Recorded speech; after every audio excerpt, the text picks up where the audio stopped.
Hi YouTube, how's it going, dude? My name is Lonnie. Dude, another day, another doyle. So in case you forgot, dude, I have a third YouTube channel. I need to bring it up to you. I need to bring it to your attention. It's called Lonnie 2. It's actually called Lonnie Shorts. Nothing I've done has ever made sense. Freaking go subscribe to this channel. I've been posting hella clips on here. It's freaking lit. And go to lonniedos.com if you want to get a freaking cool hat, unlike this, but I don't wear my merch every day, okay? Lonniedos.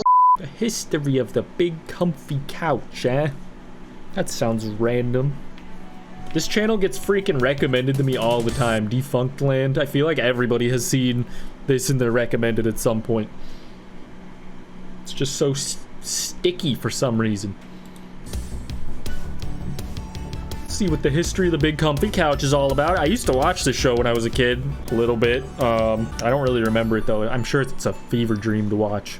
I just remember she's a clown and schizophrenic and talks to her furniture. Who had recently graduated, Cheryl said, quote, "We had a broken down red Volvo, 100 pounds of brown rice, a dog and a cat, a case of tuna, a case of ketchup, and $100. The two searched for work to no avail, until Ron heard that the federal government was offering grants to fund new and creative projects. Ron had a great idea, a touring puppet theater. The two had no puppetry experience, but this did not prevent them from submitting their proposal, which was approved. Ron and Cheryl took their now-funded puppet show on the road, touring schools and hospitals throughout Prince Edward Island. The puppets primarily educated children on the human body and medicine. Ron's character, Charlie, had cutaway pieces that displayed the functions of lungs. Puppets are so creepy, dog.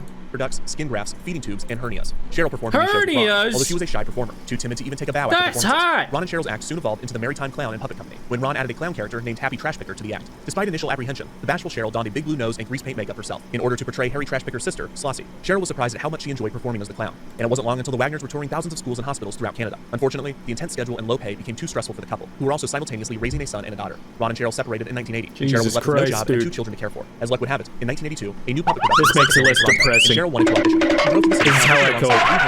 for just 10 spots, but Cheryl's talent was evident, and she landed the part. The television show was named Fraggle Rock. Cheryl would puppeteer various characters on the show, as well as voice and puppeteer Ma Gore. A guy can sue two-tailed purple cat wearing a lab coat.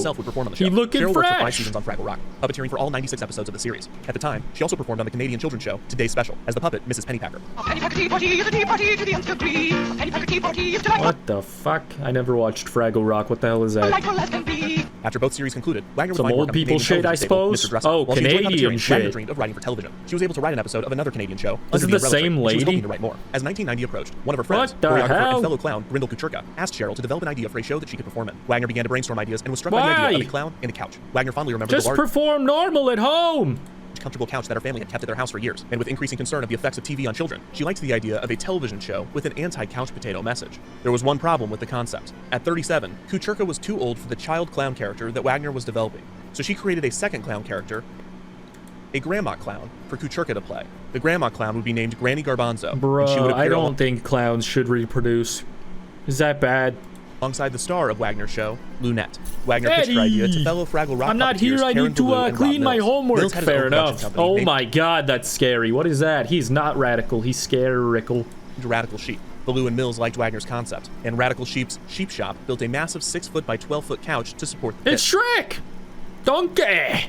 Mills, Baloo, and Wagner refined the show for nearly 2 years. While still performing on Mr. Dressup, Wagner saw potential in a 16-year-old actress named Allison Court. Wagner had known Court for years, but it had just occurred to her that Court might be perfect for the star of her show, Lunette. The young Court already had dozens of credits to her name, including voice work on popular animated shows such as Ewoks, Care Bears, My Pet Monster, Madballs, Clifford, and as Veronica on The New Archies, Bing Bong, Terry Cloth on and Garbage King Pail Kids, Bong, and Lydia on Beetlejuice. and King Kong.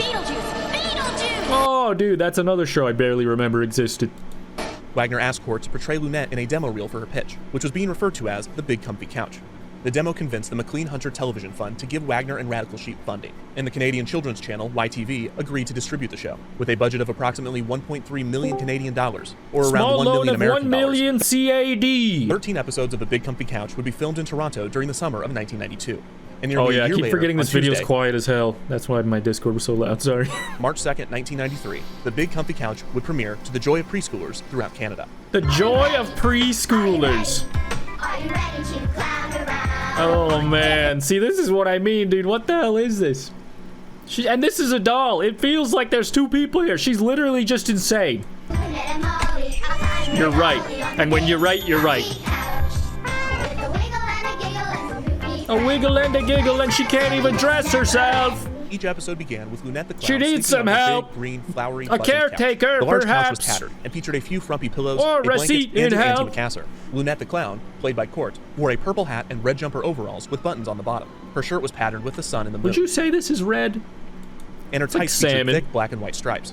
The childlike Lunette would speak directly to the audience, as well as to her couchmate, her doll Molly. And to Molly the doll did not herself, speak, and to she expressed nobody. Might be worth mentioning. herself through head nods, head shakes, arm movements, and picture And not talking. balloons that could be Just interpreted saying. by Lunette and the Just audience. my thoughts. Molly was Sorry, performed monkey, you by gotta puppeteer go. Bob Stutt, a puppeteer that had worked on Fraggle Rock and Under the Umbrella Tree.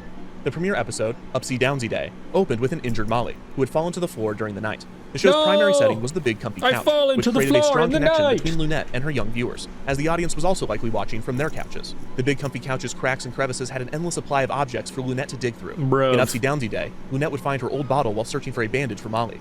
See, that's a big bottle. My old bottle was totally normal. This one, too big. And for Molly would babies. mock Lunette for acting Babies like a baby, aren't that big. offending her. She took the opportunity DNA to Productions teach Molly that Helix. sometimes What you people call need to me? be left alone. Sometimes Bro, she got the e-girl freckles way before that was a trend. Also, they look like stupid. to be by yourself. What did you just fucking say to me? By yourself. How about by yourself? took Lunette's advice You after she clearly lost her need to be red by heart balloon. yourself. You need to be in a straitjacket. Lunette gave Molly some time to Respectfully. herself, heading off to do her clock stretch, a minute-long stretching segment that would appear in every episode Me of the show. clock stretchies. I'm going to a clock today. This is so bizarre.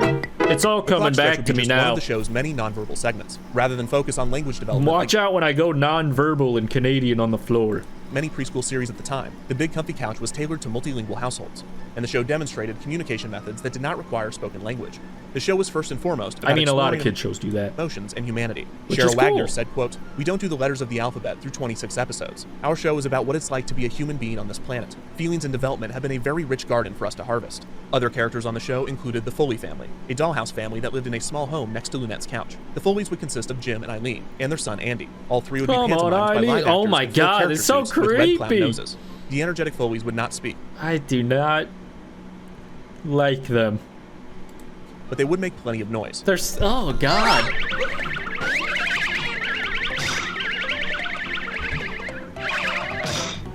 They're Strange so sounds emitted creepy. from objects around their house, often requiring Mostly Foleys the to determine tall how one to with stop the sound. kneecaps. Sometimes the solution was as simple as kicking the noisy item to fix it. Oh, works every time. The Foley family segments would end with the family dancing, indulging in their awful eating habits, or sometimes both at the same time. I hate these guys. They're the worst kind of The guys. show also featured a pair of sentient dust bunnies named Fuzzy and Wuzzy. Oh Fuzzy and my Wuzzy God. lived under Lunette's couch, and they expressed themselves through screeches, squeals, giggles, and I simple think phrases. I was half interested in the show and half just afraid of it.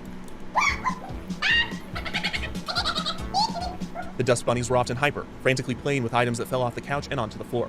Fuzzy and Wuzzy were puppeteered by Rob Mills and Bob Stutt. While Molly was aware of the woolly dust bunnies' existence, Lunette never saw them and was not sure that they existed. Dust bunnies and the Foley family would stagger appearances in the episodes of season 1. Another segment with little language, Miss Lunette's Dance Academy, featured Lunette in a large pink tutu and rainbow suspenders, providing dance lessons to live animals or imaginary friends. Whoa, what is wrong with him? Premiere episode, Lunette would teach an unresponsive trio of bunnies named Eenie, Miney, and Mo how to do the bunny He hop looks sketch. on edge. Come on, guys, you can do it. They're rabbits. They cannot do whatever the fuck you are doing. Turn. Keep your back straight. Wiggle. In the episode Pinch to Grow an Inch, Lunette would find the bunny's missing companion, Meanie, and teach him how to do the bunny hopscotch as well. However, Meanie was also uninterested in learning the proper dance moves. What the hell, You Meanie? do it. To the left. Hop, hop, hop. Keep your ears straight.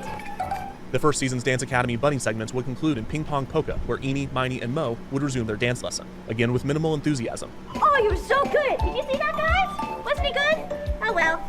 Maybe next time, guys. Meanie would be noticeably absent from the group, and conspiracy-minded viewers believed that the characters of Eenie and Meanie, both smaller white bunnies with black ears, were actually performed by the same animal. Lunette also tried to teach Rover, a white Like on tutu Full House. duck, to dance, with similar success. It does give out a Haver and earnest vibe, but less weird and opinion creepy. You can do it. The I Dance feel ya. Academy encouraged Oh viewers God, to rise what from the the couch hell? and be active, performing activities such as dancing with a streamer, pretending to play sports, What playing the statue streamer? game, XQC? and dancing three-legged. Lonniedos? Although the series was named The Big Comfy Couch, much of the show was intended to encourage activity in its young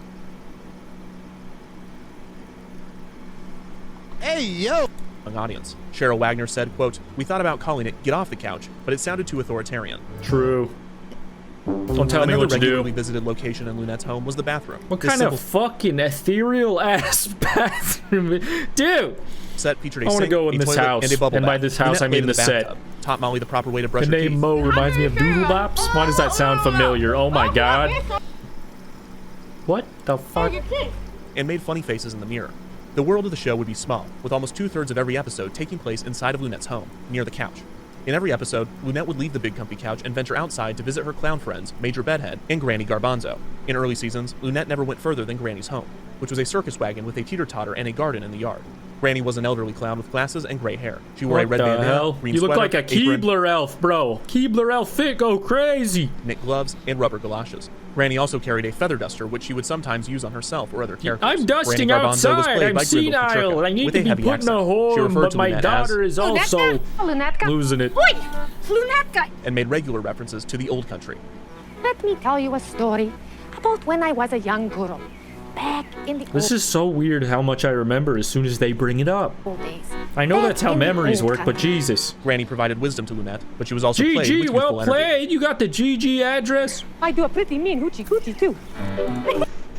Hey, yo! Granny! Fred Stinson, Please. who also performed the character of Andy Foley on the show, played the much larger clown, Major Bedhead, the unicycle riding delivery man of Oh Clowntown. my God, Major I Bedhead remember delivered him, packages dude. daily to Lunette and Granny. Major Although presumably on the Bedhead. job, Bedhead took Why the are time you to a chat and play major? with Lunette Are you and a Granny, fucking almost mailman forgetting or to deliver something? their packages. Or just a He wore a freak? green striped unitard underneath a pair of hot pink What'd you bike call shorts it? You and an can't orange say tank that top. anymore, He had dude. a I know large it's an old show. red clown afro that stuck out from the slots in his bike helmet. He also wore 2 fanny packs at the same time, one pink and one purple. Aside from unicycling, Bedhead had many traditional clown-related talents, including juggling, stilt walking, And freaking me the fuck out. sticking. The majority of packages delivered by Major Bedhead were from Lunette's globe-trotting aunt, Auntie Macassar. The kind Auntie Macassar sent postcards and presents to Lunette that matched the episode's theme. In the second season episode Feast of Fools, Auntie Macassar surprised everyone by mailing herself. The character of Auntie Macassar was played by Tabora Johnson, and the name Auntie Macassar was a pun on the word anti-Macassar. The character of Auntie Macassar was similar You to just that keep of Uncle saying the Traveling same Matt thing. from What are Rebel you Rock. saying? Other recurring segments of the show included the alphabet game, where Lunette appeared in front of a large toy block with a letter on it. She imitated the shape of the letter with her body and encouraged the audience to guess the letter of the day.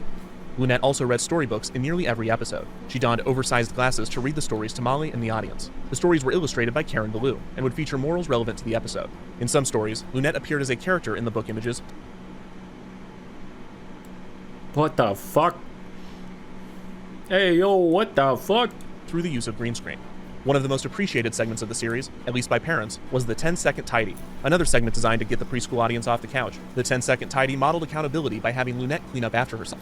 At the end of each episode, Lunette or Molly looked in front of the couch and realized that a giant mess had been made. She would then initiate the 10-second tidy and race to pick up all the items she played with earlier in the show. Likely losing the earned goodwill of parents, Lunette's Dude, this tidy is an mostly eventful consisted of her show. quickly What the jamming items hell? under the couch cushions with the assistance of sped up They're footage. running a tight ship here. The first season of The Big Comfy Couch was a huge success. Canadian children couldn't get enough of the show, and parents were happy to have a That was that positive role model YouTuber's name, right? in Lunette. A second 13-episode season of the show was funded, and it would premiere in March of 1993. The second season added the character of Snickle Fritz, an orange tabby cat Oh, who lived God. with Granny.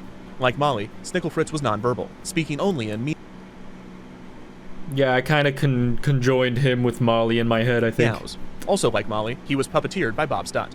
Another character added in season 2, but in a much more limited capacity, was Mr. Wobbly, performed by actor Gary Farmer in 2 episodes. Hey there, Mr. Wobbly. Is that you? You look sturdy to me. None other. Hello, Granny.